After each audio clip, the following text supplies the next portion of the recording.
जय जोहार, जय तांत्या मामा, जय बिरसा मुंडा जी, और हर हर नर्मदे कहिए मेरे साथ एक बार, हर हर नर्मदे, हर हर नर्मदे, हर हर नर्मदे। ये पूज्य संत कमलदास जी की धरती है, राजा श्री देवी सिंह जी की धरती है, बाबा साहेब अंबेडकर जी जैसे महापुरुषों की धरती है। यहाँ आकर मुझे बहुत गर्व हो रहा है, और सबसे ज्यादा गर्व इस बात का है कि ये आपकी धरती है। आप सब यहाँ मेरी बातों को सुनने आए हैं।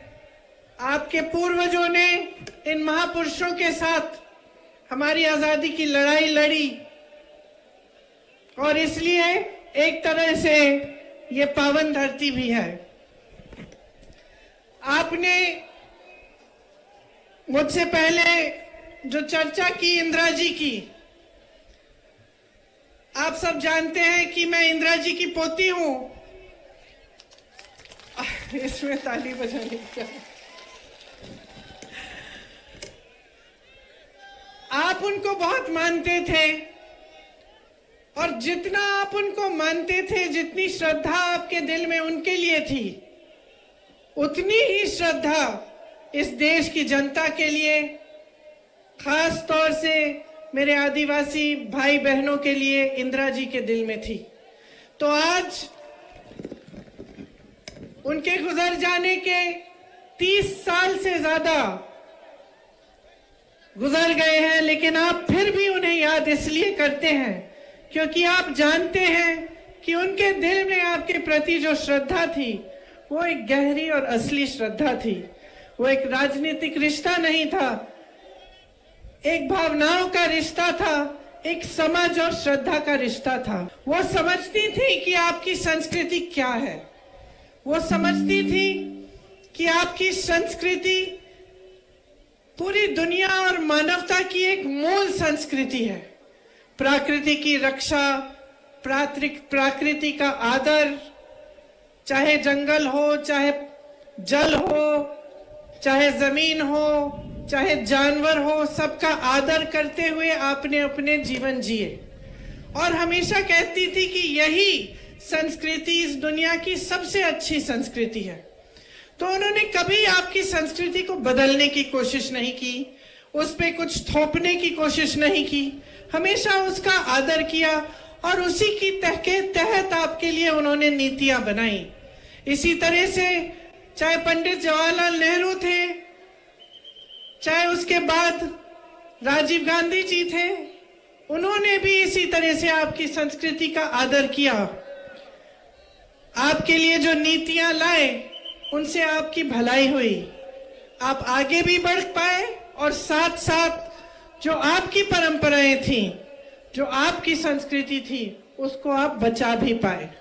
आज जब मैं यहाँ आ रही थी तो मैंने देखा कि बहुत सारे नौजवान खड़े हैं रास्ते में, सड़कों पे, और यहाँ भी मैं बहुत नौजवानों को देख रही हूँ। मैं आपसे पूछना चाहती हूँ कि आप में से कितने ऐसे लोग हैं जिन्हें मध्य प्रदेश की सरकार ने रोजगार दिया है? जरा हाथ उठा के बताइए।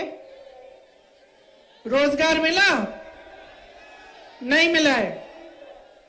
और कितने ऐसे नौजवान हैं जिन्होंने भर्ती की जो वो प्रतियोगिताएं हैं वो की है, और पढ़ाई बीए, एमए, बीएससी, एमएससी तक की है? जरा हाथ उठाओ। तो तकरीबन सारे पढ़े लिखे हैं। और पढ़ाई आपने कैसे की? आपके माँ बाप ने मेहनत की आपको पढ़ाने लिखाने के लिए, आपकी फीस भरने के लिए खूब मेहनत करनी पड़ी। कुछ किसान होंगे, कुछ नौकरियां कर रहे होंगे कहीं, सबने आपके लिए मेहनत की आपको आगे बढ़ाने के लिए। तो देखिए, सबसे महत्वपूर्ण बात क्या है जो आज आपको समझनी है? आपकी जो बड़ी बड़ी समस्याएं हैं वो क्या है? सबसे पहले तो भयंकर बेरोजगारी है। आज सिर्फ प्रदेश में नहीं लेकिन देश में इतनी बेरोजगारी है कि 45 सालों से इतनी बेरोजगारी पूरे देश में नहीं रही है। तो सबसे पहले आपको यह समझना है कि जो आपकी सबसे बड़ी समस्याएं हैं, मैं सोचती हूं वो बेरोजगारी और महंगाई है। सही बोल रही हूं? महंगाई है समस्या बड़ी, बेरोजगारी है। तो मैं चाहती हूं कि थोड़ी चर्चा मैं इन दो समस्याओं के बारे में करूं। तो बेरोजगारी की मैंने बात की। अब आप अपने प्रदेश में अगर देखेंगे तो तमाम सरकारी पद खाली पड़े हुए हैं। चाहे स्वास्थ्य व्यवस्था में देखें आप, तो हर स्तर पर, मतलब हर स्तर पर 90% से ज्यादा पद खाली पड़े हैं। अब आप सबने हाथ उठाया कि पढ़े लिखे हो, रोजगार के लायक हो, तो ये पद खाली क्यों पड़े हैं? ये सवाल उठाना जरूरी है कि सरकारी पद इतने खाली हैं, कहीं 90%, कहीं 80%, कहीं 75%। तो आज तक जब 18 सालों से भाजपा की सरकार चल रही है, तो ये पद भरे क्यों नहीं गए हैं? सबसे पहला सवाल तो ये है। दूसरा सवाल कि अगर आपको रोजगार मिल रहे हैं, नहीं मिल रहे हैं, तो इसकी वजह क्या है? क्योंकि ऐसी बात तो नहीं है कि कभी रोजगार नहीं मिले। एक जमाना था, शायद आपके दादों का जमाना, जहां लोगों को छोटे मोटे सरकारी रोजगार मिल जाते थे। कोई पियन का काम करता था, कोई सरकारी किसी बड़ी कंपनी में काम ले लेता था। उसके बाद आस्ते आस्ते वो कमा के, मेहनत करके अपने बच्चों को पढ़ाता लिखाता, और उसके बच्चे आगे बढ़ के कोई और बड़ी नौकरी ले लेते। और वो नौकरियां जिन्होंने गरीबी से तमाम जनता को निकाला, ज्यादातर उस जमाने में कहां से आती थी? अगर आप सोचेंगे तो आपको पता चलेगा, गंभीरता से देखेंगे तो आपको पता चलेगा तो कि ज्यादातर जो सरकारी बड़ी बड़ी कंपनियां होती थी, उनमें से नौकरियां निकल आती थी। उस समय जो बड़े बड़े उद्योगपति थे, उनके नाम सब जानते होंगे, टाटा, बिरला। उस समय की बात अगर आप सोचें तो चाहे दांत मंजन से लेके गाड़ियों, साइकिल, ऐसी चीजें जिनका आप हर रोज इस्तेमाल करते हैं, इन्हें वैसे बड़े बड़े उद्योगपति बनाते थे। तो आपको मालूम था कि चलो ये बड़े उद्योगपति हैं, ये काम करते हैं कि ये चीजें बनाते हैं और इससे हमें भी रोजगार मिल रहा है। तो आपको ऐसी फैक्ट्रीज से, ऐसी कंपनियों से रोजगार मिलता था। तो या तो बड़ी बड़ी सरकारी कंपनियां थी, या अगर निजी उद्योगपतियों की थी तो वो चीजों को बनाने का काम करते थे, जिनको आप जहां पे लेबर की जरूरत होती थी, तो आप लोगों को वहां पे भी अपने मेहनत के बल पर नौकरियां मिल जाती थी। तो आज क्या हो रहा है? आज आप बड़े बड़े उद्योगपतियों के नाम जानते हैं कि नहीं? बताइए, कौन है सबसे बड़े उद्योगपति देश के? अडानी जी। और कोई बता सकता है मुझे कि क्या बनाते हैं? क्या बनाते हैं? गाड़ी, दांत मंजन, ये खंबे, ये लाउड स्पीकर, घर के लिए सिर्फ क्या बनाते हैं? सीमेंट। क्या बनता है? बेवकूफ बनाते हैं। चलो ये भी एक जवाब है। आप ये नहीं कह सकते कि क्या बनाते हैं, क्योंकि इनके साथ क्या हो रहा है? जो देश की जनता की जो संपत्ति थी, जो बड़े बड़े सरकारी उद्योग थे, जिनको आपकी मेहनत से बनाया गया, आपके लिए रोजगार बनाने के लिए, उनको मुफ्त में सौंपा गया है, कौड़ियों के दाम पे उनको दिया गया है। एक के बाद एक, चाहे आप BHEL लें, आप HAL लें, चाहे रेलवेज लें, जहां से आपको रोजगार मिलता था वो तो उनको सौंप दिए। आपकी संपत्ति उनके पास हो गई।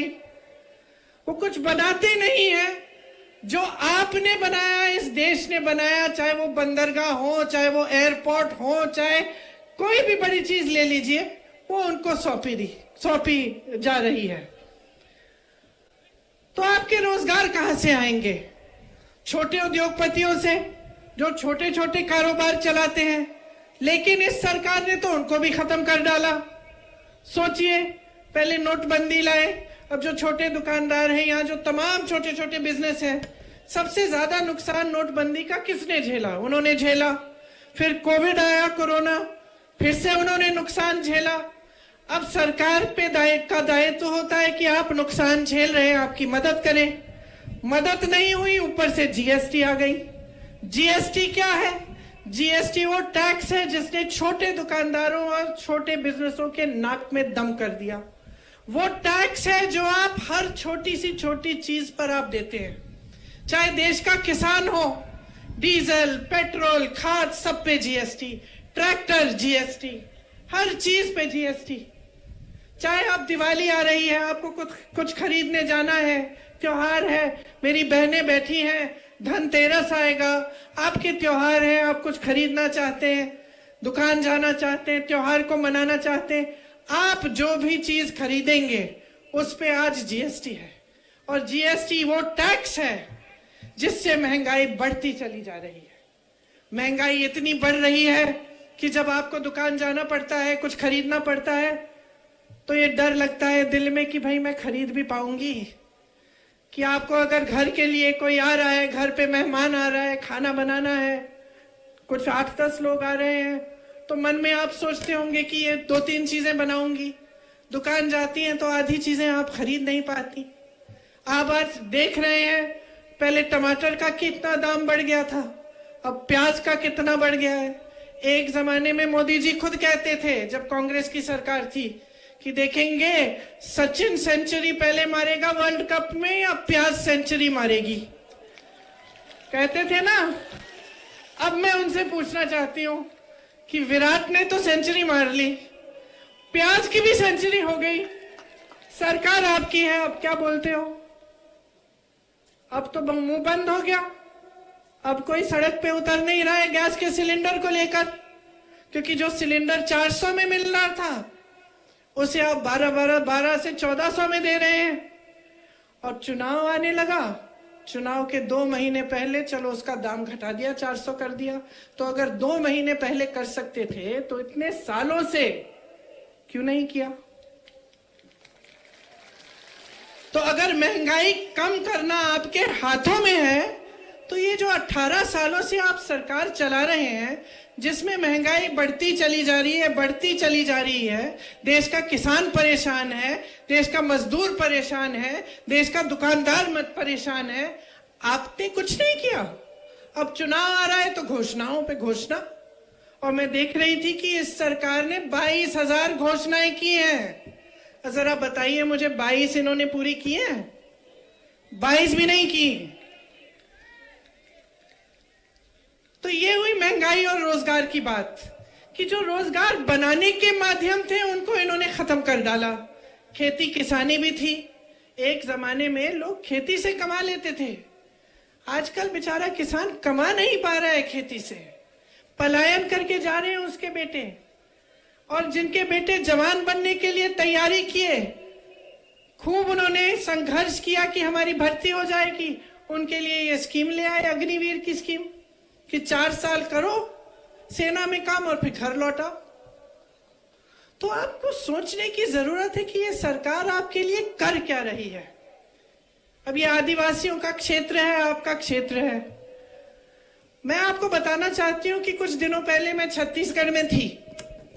छत्तीसगढ़ में कांग्रेस की सरकार है और मुझे गर्व होता है इस चीज को कहने में, और सब जगह मैं कहती हूं कि जहां भाजपा की सरकार ने, जहां भाजपा की सरकार है, उन प्रदेशों में जो देश की और प्रदेश की संपत्ति है, मतलब जो आपका पैसा है, वो आपसे छीन के, देश के गरीब से छीन के, देश के किसान से छीन के, देश के मिडिल क्लास से छीन के बड़े बड़े उद्योगपतियों को दिया गया है। और छत्तीसगढ़ में जहां कांग्रेस की सरकार है, वहां आपकी संपत्ति वापस आपकी जेब में डाली गई है।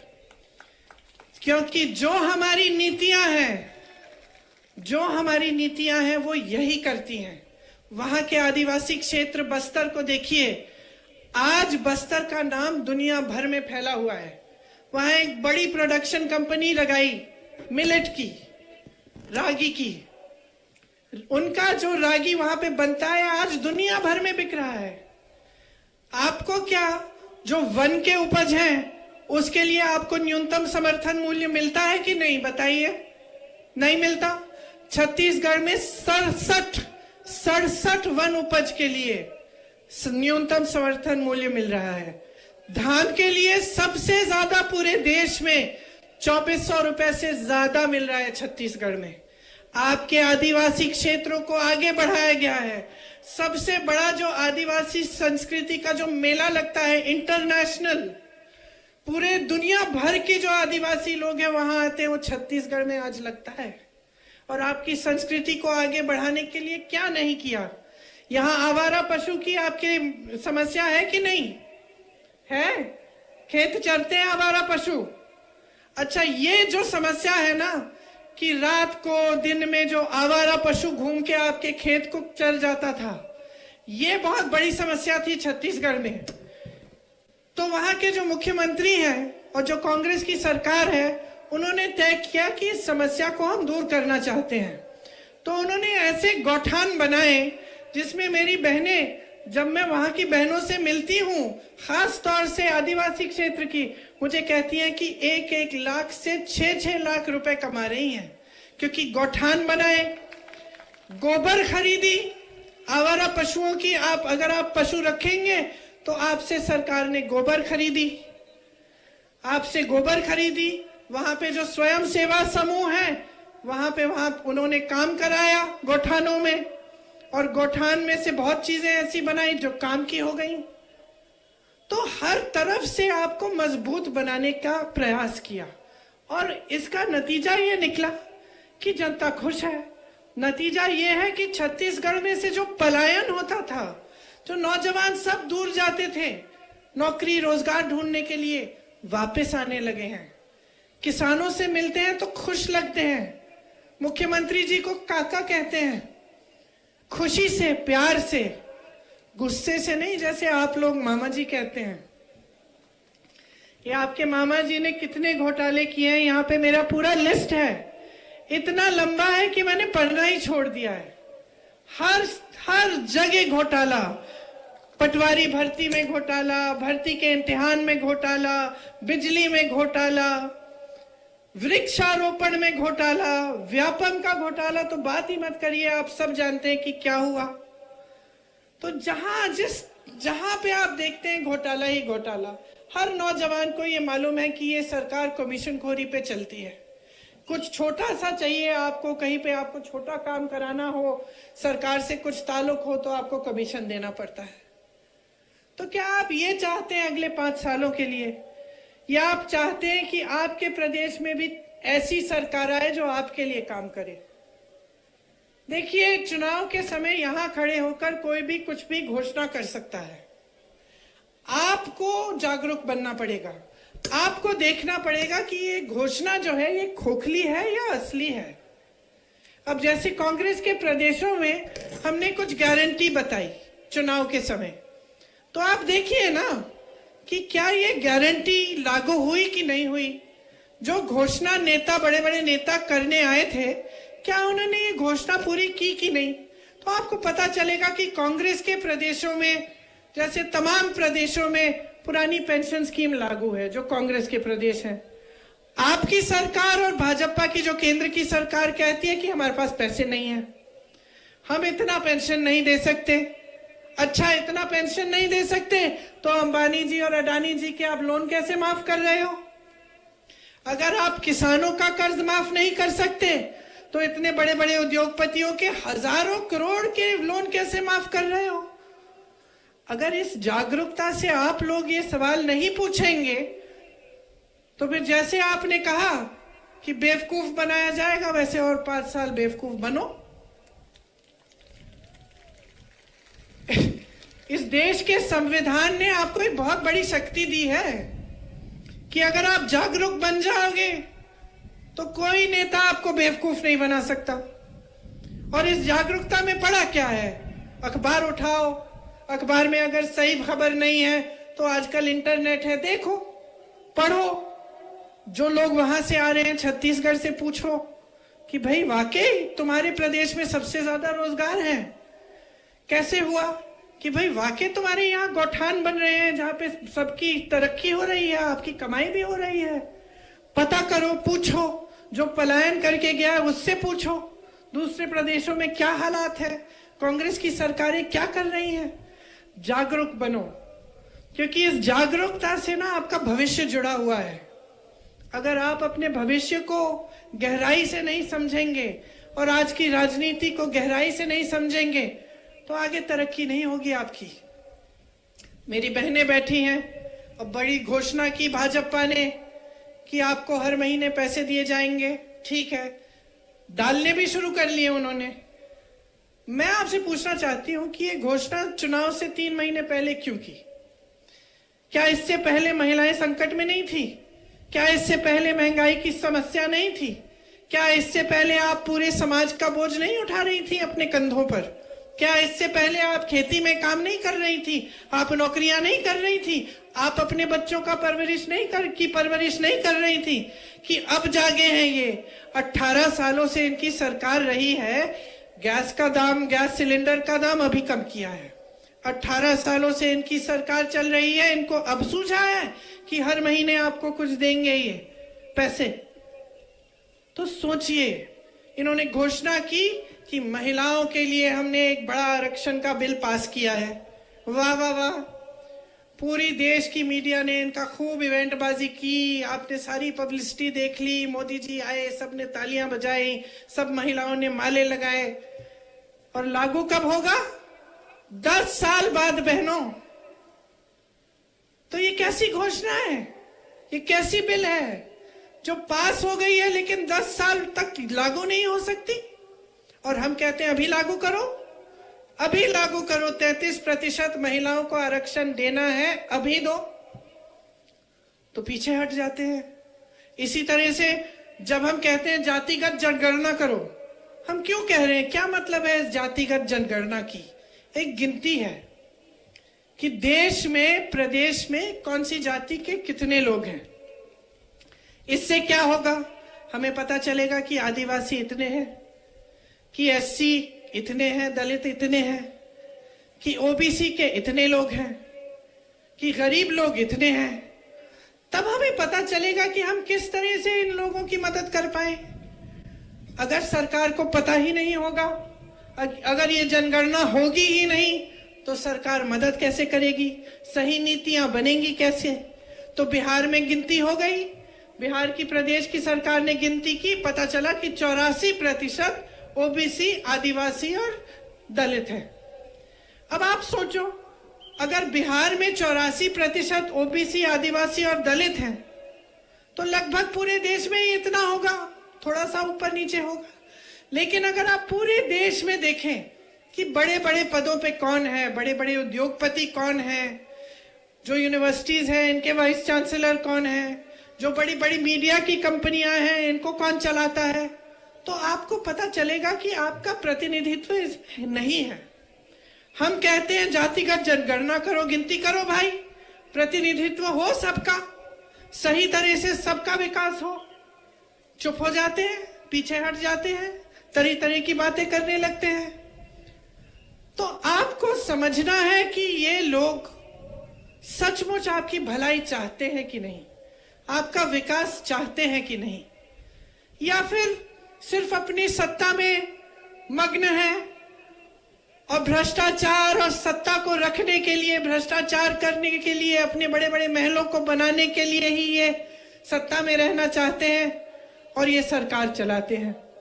तो देखिए, मेरी समझ में तो इनकी जो सरकारें हैं वो बड़ी बड़ी उद्योगपतियों के लिए चल रही हैं। आज मिडिल क्लास के लिए कोई सोच नहीं है, नौजवानों के लिए कोई सोच नहीं है, गरीबों और किसानों के लिए तो छोड़ ही दीजिए, आदिवासियों के लिए, दलितों के लिए छोड़ ही दीजिए। आपने खुद देखा है कि आपका कितना अपमान होता है।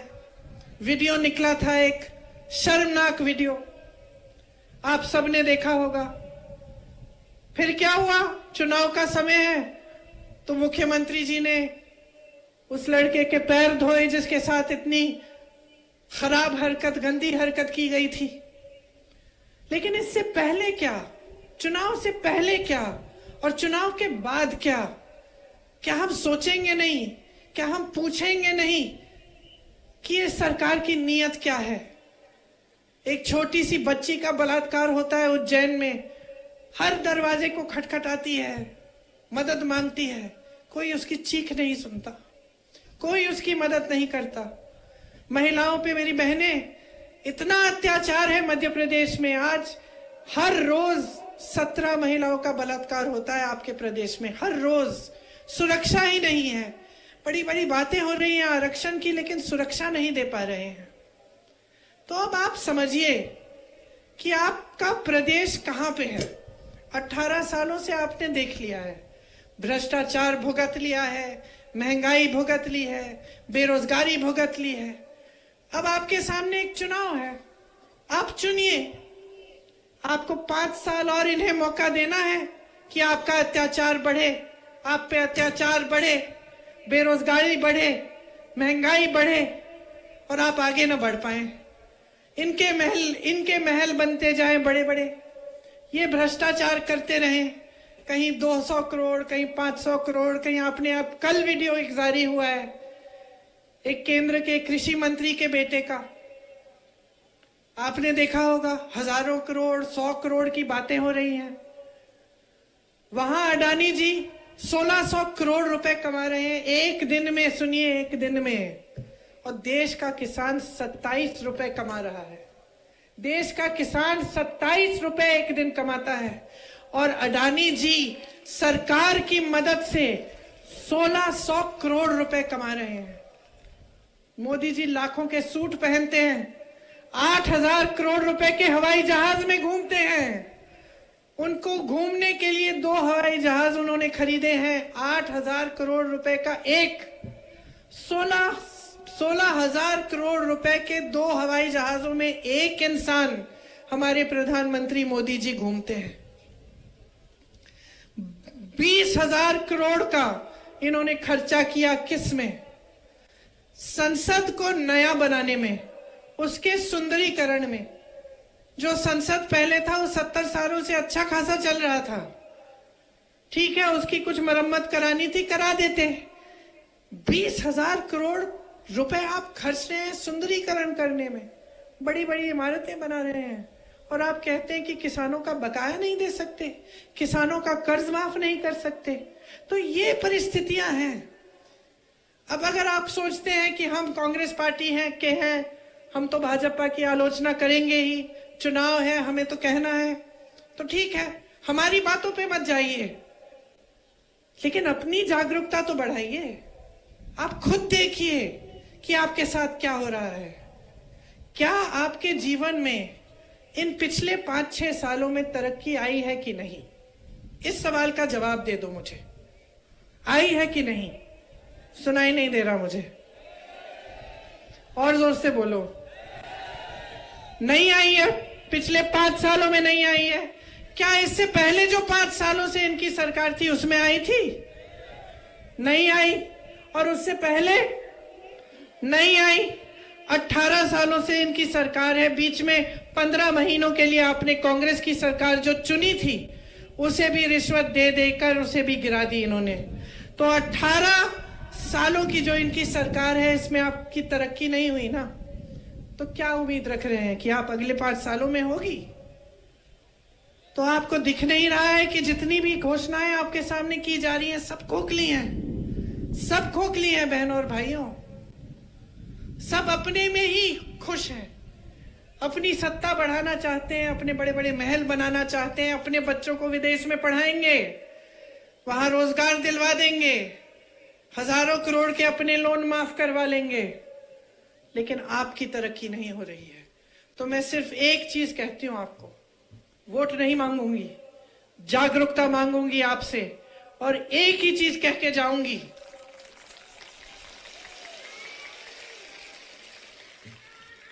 जो आपने देखा है, जो आपके साथ इस सरकार ने किया है, उसे गहराई से खुद समझो, अपनी जागरूकता बढ़ाओ और अपनी जागरूकता के आधार पर अपना वोट दो।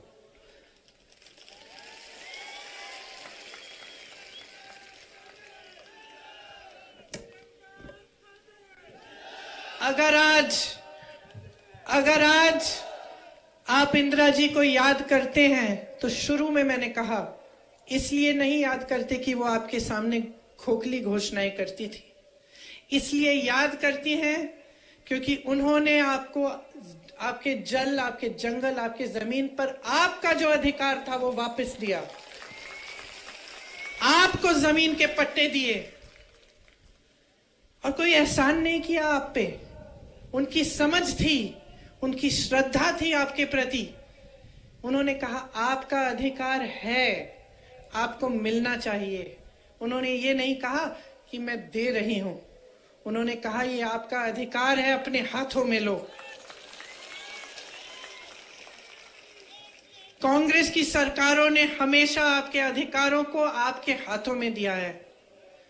भोजन का अधिकार, नौकरी जब आपको नहीं मिल रही थी, बाहर पलायन जब करना पड़ता था तो आपको मनरेगा बना के की नीति दी। क्या थी वो? कि आपको गांव में रोजगार मिले, ये आपका अधिकार था। कांग्रेस की सरकार ने कहा कि सबका अधिकार है कि रोजगार कम से कम 100 दिन का मिलना चाहिए, इसीलिए आपको मनरेगा की नीति बना के दी, इन्होंने कमजोर की।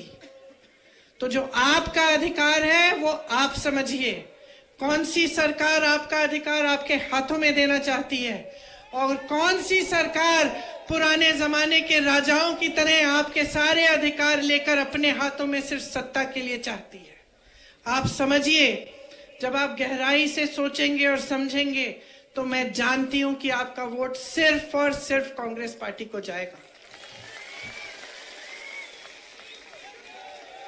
क्योंकि हमारे दिलों में आपके लिए श्रद्धा है।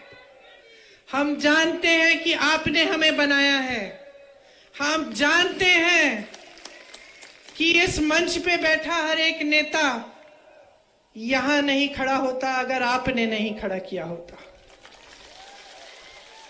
लेकिन अफसोस की बात यह है कि चुनाव के समय आज की जो राजनीति है वो आपका ध्यान भटका रही है। चुनाव आता है, अचानक धर्म की बातें शुरू, जाति की बातें शुरू, अजीब अजीब सी फिजूल की बातें शुरू, खोखली घोषणाएं शुरू, काम की बातें नहीं हो रही हैं। तो आपको जवाबदेह बनाना पड़ेगा नेताओं को। समझ रहे मेरी बात? अगर हमें एहसास हो सकता है कि आपने हमें यहां खड़ा किया है तो भाजपा के एक एक नेता को एहसास दिलाओ कि जब तक आपके लिए दिन रात एक करके काम नहीं करेंगे, जब तक आपके लिए सही नीतियां नहीं बनाएंगे, जब तक आपका पैसा वापस आपकी जेब में नहीं डालेंगे, जब तक इन बड़े बड़े उद्योगपतियों से आपकी संपत्ति लेकर वापस आपको नहीं देंगे, तब तक आप फिर से इनको इस मंच पे खड़ा नहीं होने देंगे। आपका वोट आपका है, कीमती वोट है, आपकी जिम्मेदारी है और आपके देश के प्रति आपका कर्तव्य है। इस वोट को आप ऐसे इस्तेमाल करिए जैसे एक अर्जुन अपनी नजर को, अपने ध्यान को केंद्रित करके तीर चलाता था, उस तरह से अपने वोट को चलाओ। ये वो तीर है जिसके सही लगने से आपका भविष्य मजबूत बन सकता है। आप मेरी बातों को बहुत ध्यान से सुन रहे हैं, इसलिए मेरे यहाँ के जो मध्य प्रदेश के नेता हैं बाद में मुझे डांटे ना कि मैंने गारंटी की बात नहीं की। तो मैं आपको, जो यहाँ पे हम कांग्रेस आपको गारंटी देना चाहती है, उसकी भी थोड़ी सी बात करके सुनाऊंगी। जैसे बहने, अभी 2 महीनों पहले इस सरकार ने घोषणा की है कि आपके खातों में कुछ पैसे डाले जाएंगे हर महीने, और इस हड़बड़ी में कि चुनाव हार रहे हैं उन्होंने डालना भी शुरू किया है। अच्छी बात है, कोई बात नहीं, लेकिन उन्हीं की तरह हमारी एक घोषणा है कि प्रति माह आपको 1500 रुपए मिलेंगे। हमारी घोषणा का आधार चुनाव नहीं है, हमारी घोषणा का आधार यह है कि जिन जिन प्रदेशों में आज कांग्रेस ने एक गारंटी दी है वो गारंटी पूरी हो रही है। हमारी घोषणा का आधार यह है कि हम समझते हैं कि आपका जीवन कितना मुश्किल है, बहनों मैं समझती हूँ, क्योंकि मैं भी महिलाओं हूँ। और चाहे बड़ी घर की महिला हो, चाहे छोटे गांव की हो, चाहे कहीं की भी हो, उसको ये समझ होती है कि पूरी परिवार का, समाज का बोझ वो उठाती है। दिन रात काम करने वाली महिला होती है। आखिर में जो सोने वाला होता है घर में महिला ही होती है। सबको देख के, सबको खिला के, सब काम करके ही सोती हो ना, है ना। तो हमने सोचा कि इससे थोड़ी आपकी मदद हो जाएगी। 500 रुपए में गैस सिलेंडर आपके लिए आपको मिलेगा। 100 यूनिट बिजली आपको माफ होगी और 200 यूनिट बिजली का बिल आपका हाफ होगा।